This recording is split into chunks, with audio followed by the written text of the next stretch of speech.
Okay, so we'll start with the next chapter, chapter number 8, accounts from incomplete records. Students, what do you mean by incomplete records?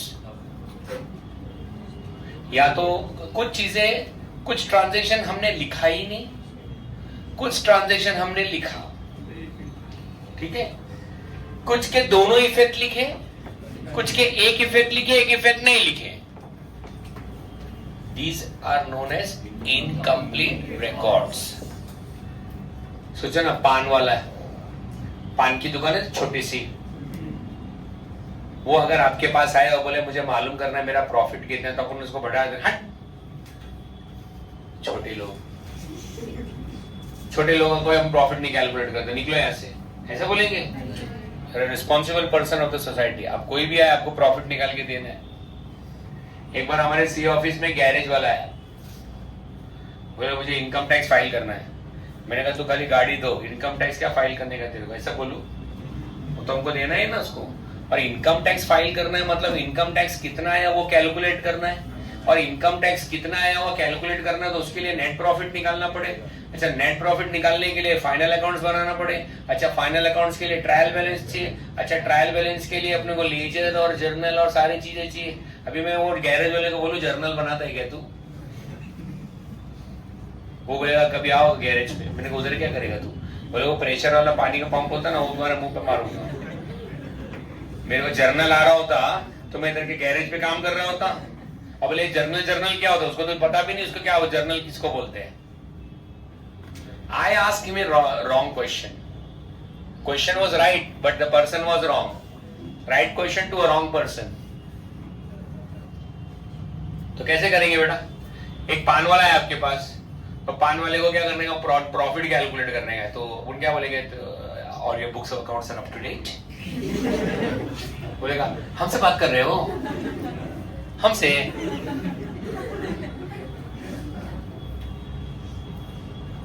तो एक दिन ऐसे में अपने सी office में बैठा था और मेरे सीए ने मुझे बुलाया, जस्ट इनकी फाइल देख लो और इनका अपने को आईटी रिटर्न फाइल करना है. आपने लैंग्वेज सुना, दो ही लाइन बोले. पहला लाइन इनका फाइल देख लो और इनका आईटी रिटर्न फाइल करना है. मेरे दिल में आया, जबान तक आया, मैं कौन से चैप्टर के हिसाब से, फर्स्ट वो फाउंडेशन में फर्स्ट चैप्टर पढ़ा था उसके हिसाब से कि 8 चैप्टर के हिसाब से, या इनकम टैक्स के कौन से चैप्टर के हिसाब से, कौन सा सम सॉल्व करो, ऐसा पूछूं मैं? जब आप स्टूडेंट रहते हो तो ऐसा रहता है कि कौन सा सम सॉल्व करना है, तो सम का एक तरीका होता है सॉल्व करते हैं, वो तरीके से सॉल्व कर लेते हैं. असली जिंदगी में कैसा आता है, ये फाइल देख लो, इनका इनकम टैक्स. मैंने कहा ओके. दिन में तूफान था, बट मैंने क्या बोला, ओके ठीक है. वो हार्डवेयर और एकदम मारवाड़ी, उसका रिपोर्ट मैंने बाहर ले लिया था. बोले भाई जस्ट आराम से फिर मिलेंगे. क्लाइंट सब अलग अलग टाइप के होते, राइट. तो वो आया, मैंने उसको बिठाया, मैंने उसको पूछा कि आपका ट्रायल बैलेंस कंप्लीटेड है? क्या लगता है आपको, पूछा रहेगा इस महीने? ऑब्वियसली नहीं, मुंह में गुटका था उसके. उसको ये भी नहीं कि मतलब मुंह साफ करके बात कर रहा हूँ. हाँ, प्रैक्टिकल वर्ल्ड में आपको ऐसे ही मिलेगा. ऐसे क्लासरूम में सब डिसेंसी आगे बैठते, सर भी आगे हम डिसेंसी से पढ़ाते. एक क्लाइंट आया, उसने टेबल पे बैठा कुर्सी पे, तो वो गन निकाला, गन कैसे गन रखा पहले, फिर बात कर रहे हैं. कभी हम गन को देखते, कभी उसको देखते, और कभी अपने आप के बारे में सोचते कि पता नहीं क्या होगा. खिलौने वाली गन, एक्चुअल गन, लाइसेंस वाला. You never know what kind of clients का. तो मैंने उसको बोला कि सर आपका बैंक अकाउंट है? बोला हाँ है, बैंक अकाउंट है. मैंने कहा रोज आना जो आपका गल्ला आता है ना, गल्ला कैश काउंटर, उसमें जो कैश आता है वो घर पे ही रखते हैं या बैंक में डाल देते हैं? मैंने कहा सर देखो आपको सवाल का जवाब देना पड़ेगा, आप ऐसा मत समझना कि कुछ पर्सनल चीजें पूछ रहा हूं मैं. बोले नहीं पूछे. मैं थोड़ा डिस्टेंस मेंटेन कर, स्पीड आ सकता है. तो ठीक है. बोले रोज सुबह दुकान स्टार्ट करने से पहले पिछले दिन का जो कैश काउंटर होता है उसका जो अमाउंट होता है वो हम बैंक में डिपॉजिट कर देते हैं। मैंने कहा ठीक है, मैं लिख लिया। मैंने कहा ये दुकान में जो सामान आता है ये एक जगह से परचेस करते हैं? बोला नहीं, बहुत जगह से परचेस करते हैं ना। ऑन द स्पॉट पैसे दे देते या थोड़ा थोड़ा करके? बोले किसी को फौरन दे देते, किसी को बाद में देते। तो मैंने कहा जहां जहां से भी परचेस किए उसका कोई बिल लेते हैं कि ऐसी परचेस? बोले नहीं, सबका बिल है, मेरा पूरा बिल का फाइल में लगा के रखा है सारे बिल। उसके पास परचेसेस है, कितना परचेस किया वो रिकॉर्ड है, बट वो फाइल के अंदर है। मैंने कहा इनको पेमेंट कैसे करते हो? सारा पैसा तो आपने बैंक में डाल दिया सुबह सुबह, रोज सुबह बैंक में डाल देते हो, तो इनको पेमेंट, बोले इनको सब पेमेंट चेक से करते हैं। ठीक है, वो भी लिख लिया।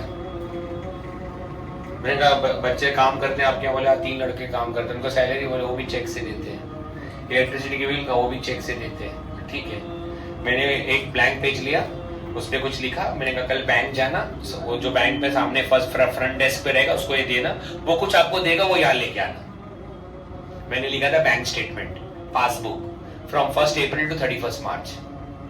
1 अप्रैल टू 31 मार्च का बैंक स्टेटमेंट लेके आया उसने मेरे पास। मैंने सारे कैश डिपॉजिट प्लस कर लिया पहले, उसका जो टोटल आया उसको मैंने नाम दे दिया सेल्स। यस और नो? तो कैश डिपॉजिट कहां से करता है? वो जो कैश डिपॉजिट करता है वो काय का है? वो गुड्स बेच के आता है वही है ना, तो सेल्स हो गया। ऊपर फाइल का सब परचेस बिल सब प्लस कर दिया, टोटल परचेसेस आ गया। चेक से जो पेमेंट किया था वो सब माइनस कर दिया, जो बच गया वो क्रेडिटर्स हो गया। भाई 12 लाख रुपए का परचेस किया तो उसमें से कुछ चेक पेमेंट होगी 8 लाख रुपए की, तो 4 लाख रुपए बाकी है, वो आपका क्रेडिटर हो गया। मैंने कहा उधारी देते हो? बोले नहीं उधारी नहीं देते, लेकिन बिल्डर लोग को देते। मैंने कहा बिल्डर बोले तो? बोले नया नया बिल्डिंग बनता है ना, पूरा हार्डवेयर का सामान हमारे यहाँ से जाता है, तो लोग थोड़ा थोड़ा टाइम के बाद पेमेंट करते। मैंने कहा फिर कौन से बिल्डर को कितना पैसा लेना बाकी है वो? बोले उसका मैंने डायरी रखा हुआ है, उसमें बिल्डर के नाम है और उनके सामने उनके अमाउंट है। देख रहे कितना कितना स्कैटर इंफॉर्मेशन है। इसको कहते हैं इनकम्प्लीट रिकॉर्ड। मैं बस इस एग्जाम्पल के जरिए, लाइव एग्जाम्पल के जरिए समझाना चाह रहा हूं कि इनकम्प्लीट रिकॉर्ड क्या होता है। उधर से डेटर से मिल गया, यस और नो? और बैंक स्टेटमेंट से और भी जहां पे चेक पेमेंट किया उससे हमको एक्सपेंसेस मिल गया, हो गया तैयार ट्रेडिंग P&L बैलेंस शीट। अब बैलेंस शीट के एसेट्स में मैंने दुकान खुद की है कि भाड़े की है? उसने बोला भाड़े की है। मैंने कहा डिपॉजिट दिए थे? बोले हाँ। कितने दिए थे? कहा 15 लाख। लिख लिया बैलेंस शीट के एसेट्स में डिपॉजिट 15 लाख। वो अंदर का फर्नीचर बना, बोले वो 20 लाख का है। मैंने कहा ठीक है 20 लाख। ये ऐसे एक एस्टिमेशन है, ये सब कोई ट्रायल बैलेंस से नहीं आ रहा है, एस्टिमेटेड फिगर से आ रहा है। असेट्स में असेट्स डाल देंगे, लायबिलिटीज बैलेंसिंग फिगर में कैपिटल आ जाएगा। समझ रहे? तो इनकम्प्लीट रिकॉर्ड के जरिए ऐसे इनडायरेक्ट तरीके अपनाकर जो मिसिंग फिगर्स होते हैं वो कैलकुलेट करते हैं और हम अपने फाइनल अकाउंट्स के अंदर उसको प्रेजेंट कर देते हैं। Is that clear? इस तरीके से हम इनकम्प्लीट रिकॉर्ड्स के जरिए हम प्रॉफिट निकालते हैं बिजनेस का। मैं ये एग्जांपल के जरिए सिर्फ क्या बताने की कोशिश कर रहा था आपको कि इनकम्प्लीट रिकॉर्ड क्या होते हैं। ठीक है, कहीं उसने 10 रुपए के खिल्ले बेचा होगा, एक हैमर बेचा होगा, 10 मीटर वायर बेचा होगा, सबकी सेल्स बिल बनाते बैठता है क्या वो? नहीं, उसकी एंट्री भी नहीं करता वो, बट हमने उसके इनकम्प्लीट रिकॉर्ड कैश डिपॉजिट से मालूम कर लिया कि इसका सेल्स कितना होता है। मतलब बात समझ रहे? मैंने कहा भाभी जी को हर महीने कितना पैसे देते हो? बोले हर महीने इतना देते हैं, तो मल्टीप्लाई बाय 12 ड्रॉइंग्स आ गया अपना। समझ रहे? तो आपको जब ये चैप्टर के अंदर इंफॉर्मेशन दी जाएगी तो आपको किसी हार्डवेयर वाले के साथ, पान वाले के साथ बैठ के ये सब इंफॉर्मेशन निकालना नहीं है। आपको सारी इंफॉर्मेशन निकाल कर दी होगी, बस ट्रायल बैलेंस के शक्ल में नहीं दी होगी, एक स्कैटर्ड इंफॉर्मेशन होगा। आपको उसको समझकर अपने फाइनल अकाउंट्स के अंदर उसको डालना है। बोलो यस और नो? अच्छा, इनकम्प्लीट रिकॉर्ड से प्रॉफिट कैलकुलेट करने के 2 मेथड्स हैं। Number 1 is statement of affairs method, जिसके अंदर हम कोई फाइनल अकाउंट्स नहीं बनाते हैं, ठीक है, एक छोटा सा स्टेटमेंट ऑफ प्रॉफिट बनाते हैं और उसके जरिए हम प्रॉफिट कैलकुलेट कर लेते हैं। और एक दूसरा होता है कन्वर्जन मेथड, हम सिंगल एंट्री की इंफॉर्मेशन को कन्वर्ट करते हैं डबल एंट्री में और फिर पूरा फुल फ्लेजेड फाइनल अकाउंट्स बनाते हैं, इसलिए उसको कन्वर्जन मेथड बोलते हैं। Is that clear? तो मैं अभी आपके साथ स्टार्ट कर रहा हूं स्टेटमेंट ऑफ अफेयर्स मेथड, ठीक है? ध्यान से बोर्ड पे देखना, ध्यान से बोर्ड पे देखना, तो आप इंडेक्स देखने लगे। What kind of conceptual misunderstanding you are facing? देखो, छोड़ो, मेरी बात सुनो। एक मिस्टर एक्स है, जिस दिन उसने बिजनेस स्टार्ट किया था, उसने 10 लाख रुपए से बिजनेस स्टार्ट किया था। साल के पहले दिन निशाना लगा के 1 अप्रैल को बिजनेस स्टार्ट किया उसने, और कितना पैसा इन्वेस्ट किया था? 10 लाख। 31 मार्च के बाद उसका कैपिटल हो गया 15 lakh.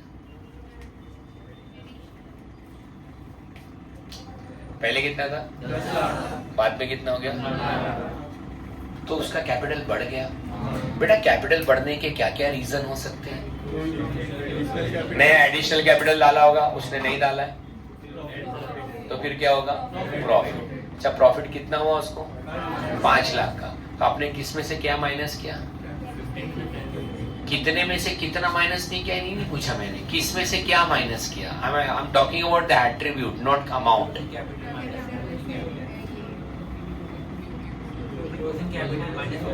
Closing capital minus opening capital, yes और नो? तो क्लोजिंग कैपिटल पहले आता है। अच्छा, अपना फाइनल अकाउंट्स का याद दिलाता हूँ, अभी जो चैप्टर किए थे हम लोग सबसे पहले क्या लेते हैं? ये ओपनिंग वाला रहता है, हाँ? उसके अंदर हम माइनस करते हैं क्या? ड्रॉइंग्स, ठीक है। और अगर एडिशनल कैपिटल आए तो क्या करते हैं? ऐड करते हैं, बराबर। और हमको क्या मिलता है? प्रॉफिट का भी साइड में रखते हैं थोड़ा, ठीक है। तो opening capital minus drawing plus additional capital is closing capital. अगर मैं यहां से शुरुआत करूं और यहां से ऊपर जाऊं, तो आपको नहीं लगता ये जो प्लस है वो माइनस हो जाएगा और जो माइनस है वो क्या होगा? प्लस हो जाएगा। तो आपका स्टेटमेंट ऑफ प्रॉफिट कैसे बनता है? ध्यान से देखो, capital at the end of the year, सबसे पहले क्या लिखते हैं? देन उसके अंदर हम ऐड करते हैं, add drawings during the year.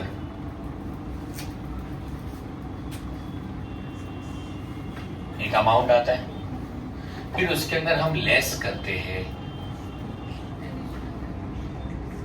Additional capital,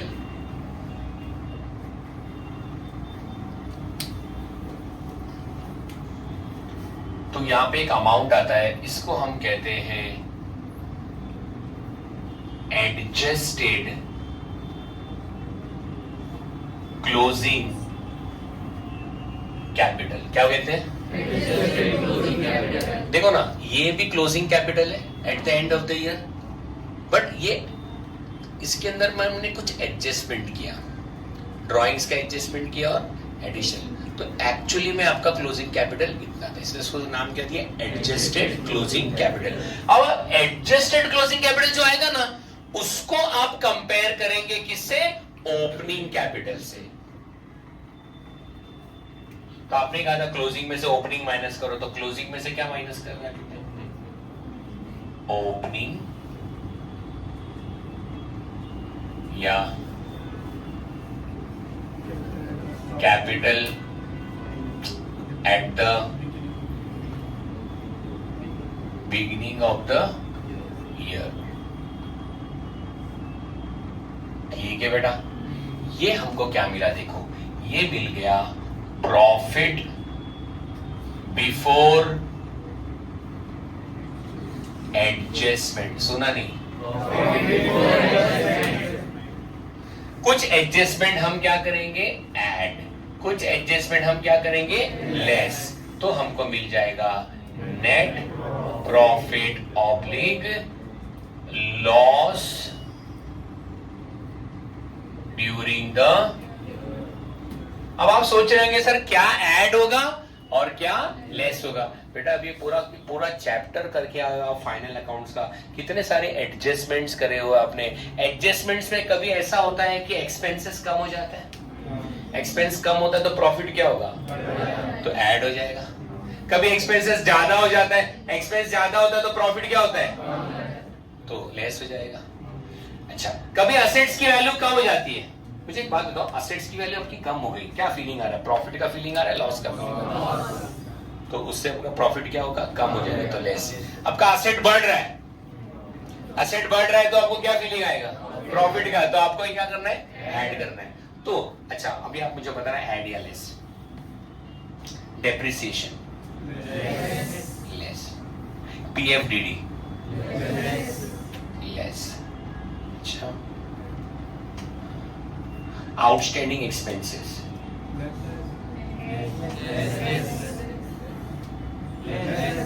less. Expenses बढ़ गया ना, आउटस्टैंडिंग एक्सपेंसेस हम रिकॉर्ड करते हो, एक्सपेंसेस क्या होता है, तो एक्सपेंस बढ़ जाता है तो प्रॉफिट क्या होता है, कम हो जाता है। प्रीपेड एक्सपेंसेस, प्रीपेड में एक्सपेंस कम करते हैं, एक्सपेंस कम करते तो प्रॉफिट शूट अप होता है, तो क्या करेंगे, ऐड करेंगे। तो मैं कोई एडजस्टमेंट तुमको सिखाऊंगा नहीं, क्योंकि सारे एडजस्टमेंट अभी चैप्टर नंबर 7 से आप करके आ रहे हो। Is that clear? ओके, एक दो एडजस्टमेंट एक्स्ट्रा वो सम के अंदर मैं डायरेक्ट करा दूंगा आपको, जैसे ओवर वैल्यूएशन, अंडर वैल्यूएशन का एडजस्टमेंट है वो मैं करा दूंगा आपको। वैसे आपको ये फॉर्मेट समझ गया? सबसे पहले बोलो क्या है ये, फिर ऐड क्या करने का, ड्राइंग्स, फिर लेस क्या करने का, तो क्या मिलेगा उसमें से क्या माइनस करने का, तो क्या मिलेगा, फिर एडजस्टमेंट में कुछ ऐड होगा कुछ लेस होगा, आपको प्रॉफिट आ जाएगा। Now capital at the end of the year and capital at the, ये क्वेश्चन में नहीं दिया रहता है, तो फिर किधर दिया रहता है, दिया ही नहीं रहता है, उसकी इंफॉर्मेशन दी रहती है, उसको फाइंड आउट करना होता है अपने को। एक फॉर्मूला रिपीट करो मेरे साथ और आप बताना आपने ये सुना है या नहीं सुना है। Capital is equal to assets minus liabilities, सुना है आपने? अभी आपने को दो कैपिटल मालूम करने का है, कैपिटल एट द बिगिनिंग मालूम करने का है, कैपिटल एट द एंड मालूम करने का है। तो हम क्या करेंगे, सुनो, फॉर एग्जाम्पल मुझे मालूम करना है capital at the beginning, capital at the beginning मालूम करना है, तो मैं क्या करूंगा, असेट्स एट द बिगिनिंग लूंगा minus liabilities at the beginning लूंगा, तो अपने को मिल जाएगा कैपिटल एट द बिगिनिंग। ऐसे ही assets at the end of the year लूंगा minus liabilities at the end of the year लूंगा, तो मुझे मिल जाएगा capital at the end of the year. तो अपने जो बैलेंस शीट बनाते हैं ना अभी इससे पहले वाले चैप्टर में, लायबिलिटीज अमाउंट, असेट अमाउंट, ऐसे ही एक स्टेटमेंट बनाएंगे, बट उसको बैलेंस शीट का नाम नहीं देंगे, उसको नाम देंगे statement of affairs as on 1 April. 1 April बोले तो ओपनिंग, एज ऑन 31 मार्च बोले तो क्लोजिंग। तो ऐसे दो स्टेटमेंट बनाएंगे, तो दो स्टेटमेंट से अपने को दो कैपिटल मिल जाएगा, वो कैपिटल यहां और यहां डाल देंगे तो हमको प्रॉफिट बिफोर एडजस्टमेंट आ जाएगा। फिर जो भी सम के अंदर एडजस्टमेंट दिया रहेगा वो ऐड लेस करेंगे, नेट प्रॉफिट आएगा, मार्क्स कमा लेंगे, खत्म कहानी। ठीक है, this is which method, statement of affair method. इसके सिर्फ 3 क्वेश्चन दिए हैं हमने नोट्स के अंदर, बाकी सब तो कन्वर्जन मेथड पे है। Is that clear? Okay. So, come to question number 1, page number 155.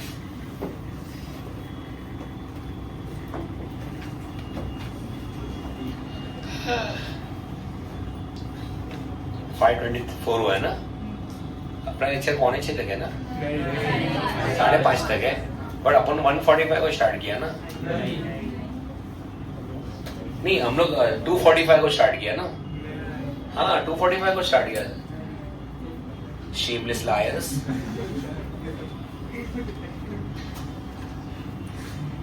फिर 5 दिन के बाद रहेगा यार लेक्चर, याद रहेगा? चलो फिर अगले लेक्चर में हम ये सम स्टार्ट कर देंगे। इंट्रोडक्शन तो मैंने आपको दे दिया। ओके एवरीवन, क्या मैंने बैग पैक करने के लिए कहा? बोले उसके आगे का हमको पता रहता है कि क्या है। ऐसे ही सम्स के अंदर भी तुमको पता रहना चाहिए, ये आया ना तो इसके आगे का क्या रहेगा, ऐसा परफेक्शन रहना चाहिए। खाली क्लास छूटने के लिए परफेक्ट नहीं रहना चाहिए आप, ठीक है, झोला भर लो।